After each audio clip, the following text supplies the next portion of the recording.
दोस्तों सोचिए एक ऐसा दिन जब देश की एक अदालत खड़ी होकर के एक साथ 38 लोगों को फांसी की सजा सुना दे। एक साथ 38, ये संख्या पढ़कर एक बार आप रुकिए। एक बार ये सोचिए कि 38 फंदे एक साथ लगे हैं, 38 गर्दन एक साथ खड़ी है, 38 जिंदगियां एक साथ खत्म। ये भारत के न्यायिक इतिहास का ऐसा फैसला है जो शायद पहले कभी नहीं हुआ।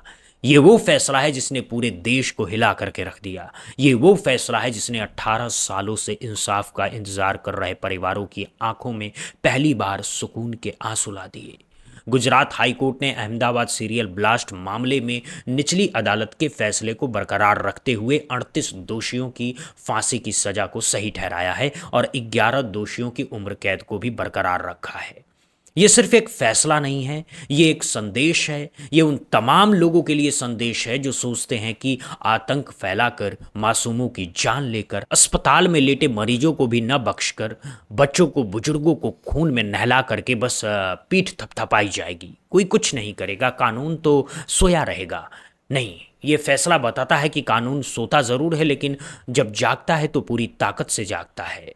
आज की इस खबर में मैं आपको उस पूरी कहानी में लेकर के चलूँगा कि आखिर 26 जुलाई 2008 को अहमदाबाद में हुआ क्या था। वो कौन सा काला दिन था जिसने पूरे शहर की सांसें अटका दी थी।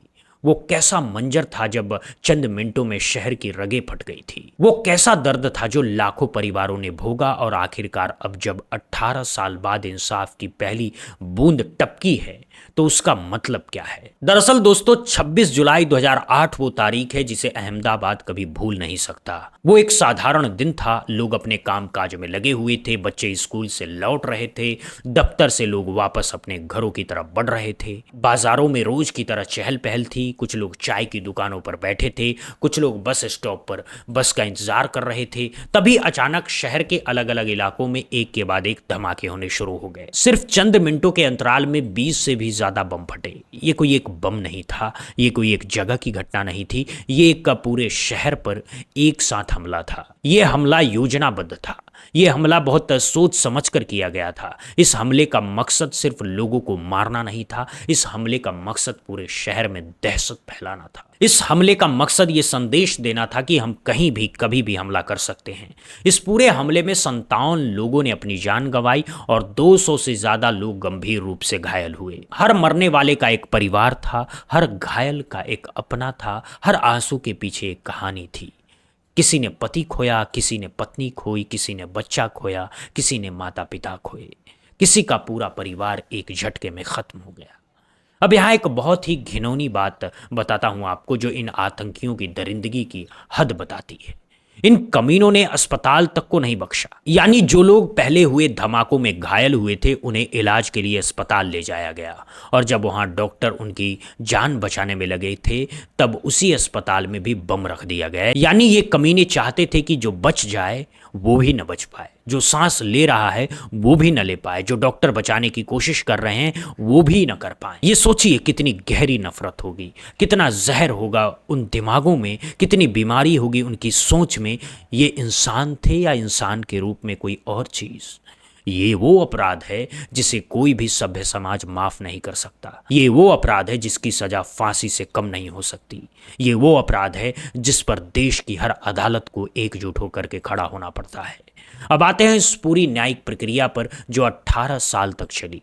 ये न्याय की सबसे बड़ी लंबी विडंबना रही है कि इस देश में अपराध हुआ 2008 में, गिरफ्तारियां हुई, आरोप पत्र दायर हुए, मुकदमा शुरू हुआ, गवाही होती रही, तारीख पर तारीख आती रही, वकील बदलते रहे, जज बदलते रहे, नियम बदलते रहे, कानून बदलते रहे और वक्त निकलता चला गया। इस बीच पीड़ित परिवारों ने कितने जख्म झेले, कितने आंसू बहाए, कितने रातें जाग करके काटी, ये सिर्फ वही जानते हैं। हर तारीख पर वो अदालत जाते थे, हर तारीख पर उम्मीद जागती थी, हर तारीख पर मुकदमा एक कदम आगे बढ़ने के बजाय 2 कदम पीछे चला जाता था। ये सिस्टम है, ये इस देश की सच्चाई है कि अगर अपराधी बड़ा हो, अगर उसके पास पैसा हो, अगर उसके पास ताकतवर वकील हो तो केस दशकों तक खिंच सकता है। आम आदमी को जल्दी सजा मिल जाती है। अगर कोई गरीब जेब काटने के जुर्म में पकड़ा जाए तो शायद उसे कुछ महीने में जेल भेज दिया जाए, लेकिन अगर आप बड़े अपराधी हैं तो आप 18 साल तक अदालतों के चक्कर काटते हुए मुकदमा चला सकते हैं। ये न्याय व्यवस्था का दोहरा चरित्र है और ये बदलना चाहिए। खैर, इस केस में जांच एजेंसियों ने बहुत मेहनत की, वर्षों तक सबूत जुटाए, हजारों गवाहों के बयान दर्ज किए, फोरेंसिक जांच की गई, तकनीकी सबूत इकट्ठा किए गए, आखिरकार आरोपियों को कानून के कटघरे तक पहुंचाया। निचली अदालत ने 2022 में फैसला दिया था कि 38 दोषियों को फांसी दी जाए और 11 को उम्र कैद दी जाए। लेकिन उसके बाद ये मामला हाईकोर्ट गया क्योंकि दोषियों ने अपील की। बचाव पक्ष के वकीलों ने अपनी पूरी ताकत लगा दी कि किसी तरह सजा कम हो जाए, फांसी से बचाया जा सके। लेकिन गुजरात हाईकोर्ट ने बहुत ही सीधे सधे हुए तरीके से हर पहलू पर विचार किया और अंत में निचली अदालत के फैसले को बरकरार रखा।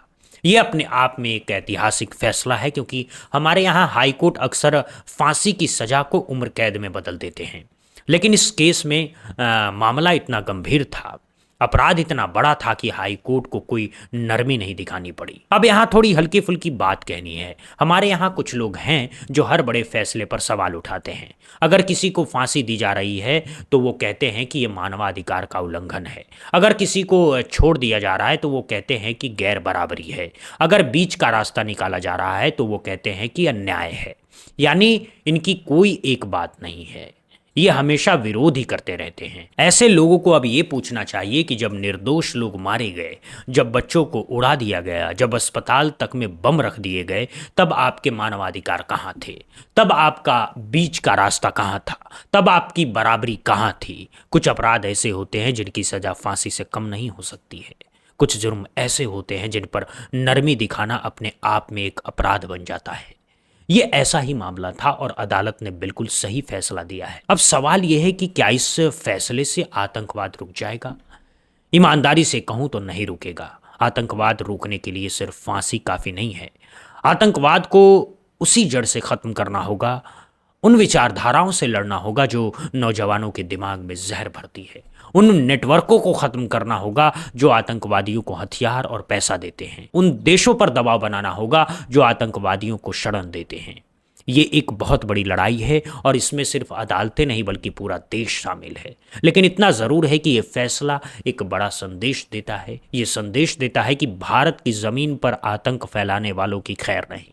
ये संदेश देता है कि चाहे कितने साल लगे, चाहे कितनी लंबी लड़ाई हो, आखिर में इंसाफ मिलकर के रहता है।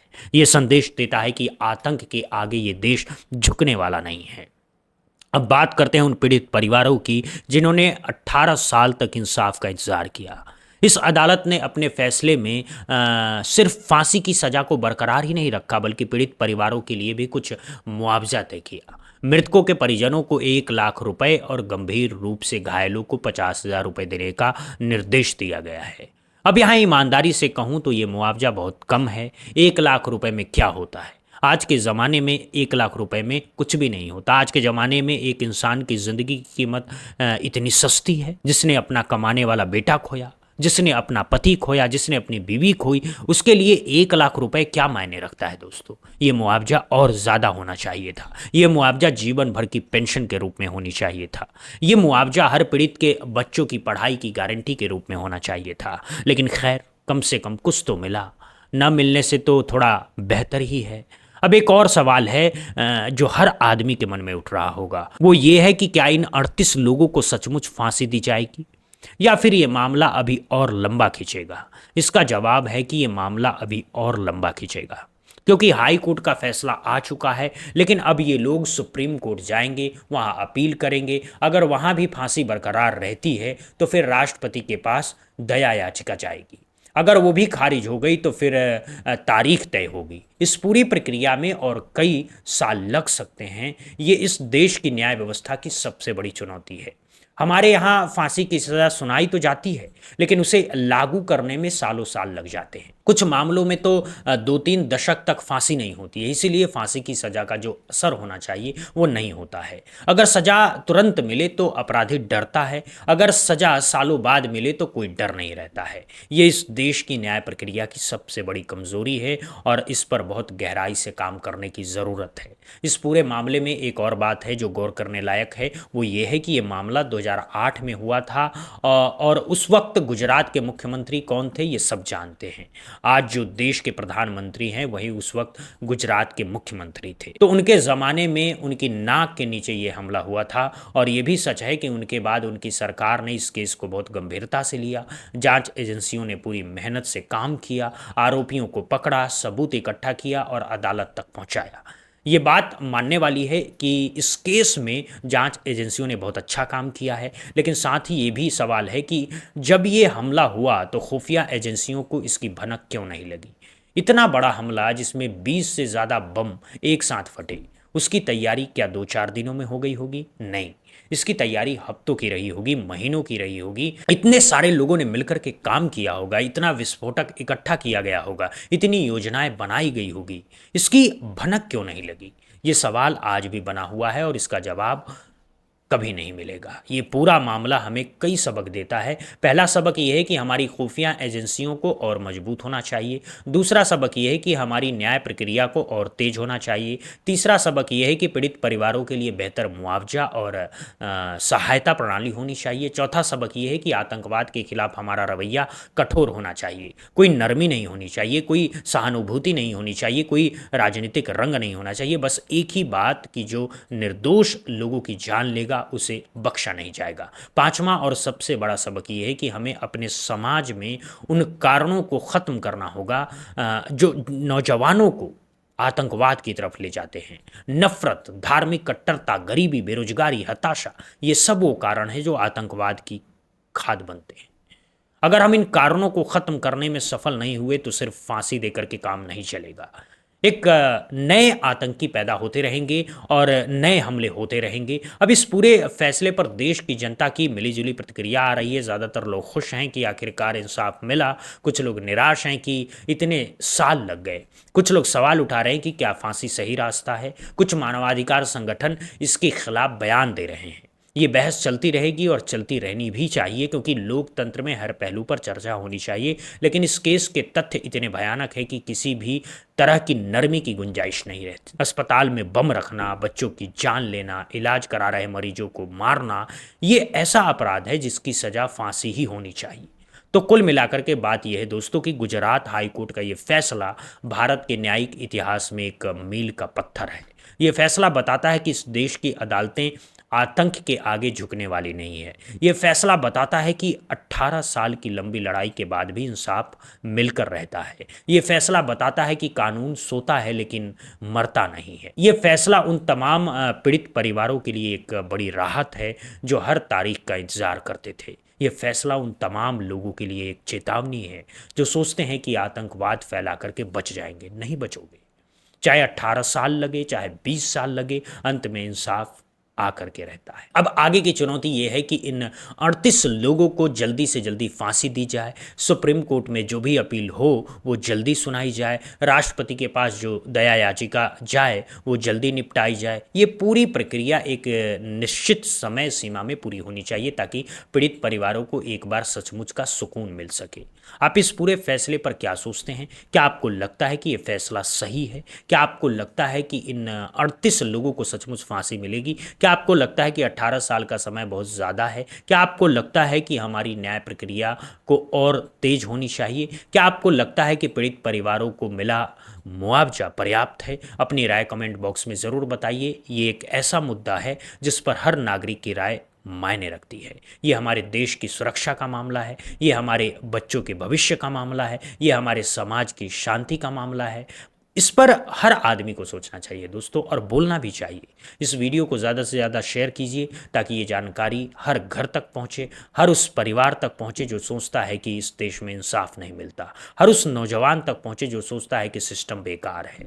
ये फैसला बताता है कि सिस्टम बेकार नहीं है। ये फैसला बताता है कि हम अभी भी लड़ सकते हैं और जीत सकते हैं।